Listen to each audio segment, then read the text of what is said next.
Доминантен и раскошен со многу содржини конаци, мала и голема црква, трапезарија, високи ѕидови од камен и голема влезна порта, манастирот Свети Пантелеймон е најубавото духовно здание од оваа страна на Соковските планини.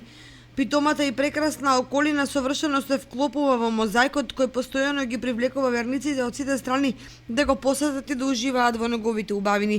Вообичаено овде најбурно се живее во деновите околу празникот Свети Пантелеймон, кога илјадници верници ги исполнуваат ливадите околу манастирот, правејќи го најголемиот собор во Кочанската котлина. Како сите други, овој манастир има своја карактеристична легенда која од колено на колено пренесувале верниците, горди што имаат такво духовно сврталиште. Манастирот е пред 200 години туа постанал. Тога и имало е некоја, не е бил тука манастирот, имало е некоја ќорава мома у селото. Стара мома ќорава. И на неја и се прикаже да дојде тука да извади вода. И она на децата комшиски речела деца, имава предела си нешто, викава деца, ајде да ме одведете до ливадите. И они фанат за предичката, она се држа, онија водат за предичката, викали бабо, што ќе правиме там? Ќе копаме злато, викава. И доведите тука у ливадите те дека е манастиро и рекла копајте тука. Они почнали да копат, искочи водичката. Викали бабо, ово е вода, не е злато. Она викава, од таа вода по злато нема, таа е лековита вода за се. За очи, за се е таа вода лековита.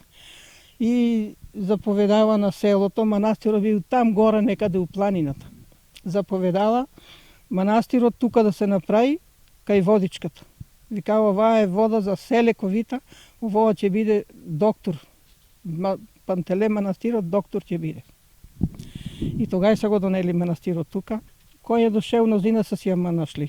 Од Скопје доваѓаа една жени и вика една женичка, мојта сна, вика 9 години деца немате, од тука си одима. А дојдоа од Куманово едни помлади, постари, имаше и еден човек се изми очите и седна туа така на крајо.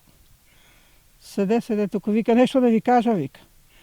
Знаете ли оати ја провидох, вика, а па знае го селото Рајчани на вама. Ја вика прогледна, ја го вика селото Рајчани, вика ја го вида. И мнозина са си нашли еман. За манастирот Свети Пантелеймон е значајно тоа што неговата сегашност е посиромашна од неговото минато. До пред една деценија овде беше мощна активна манастирската економија со стадо овци, кози, разноврстна живина и друг добиток.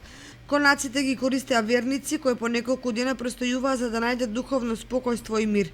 Затоа, со чистата природа и бистрата планинска вода, препуштањето на манастирскиот амбиент овозможувал враќање на силата на секој посетител.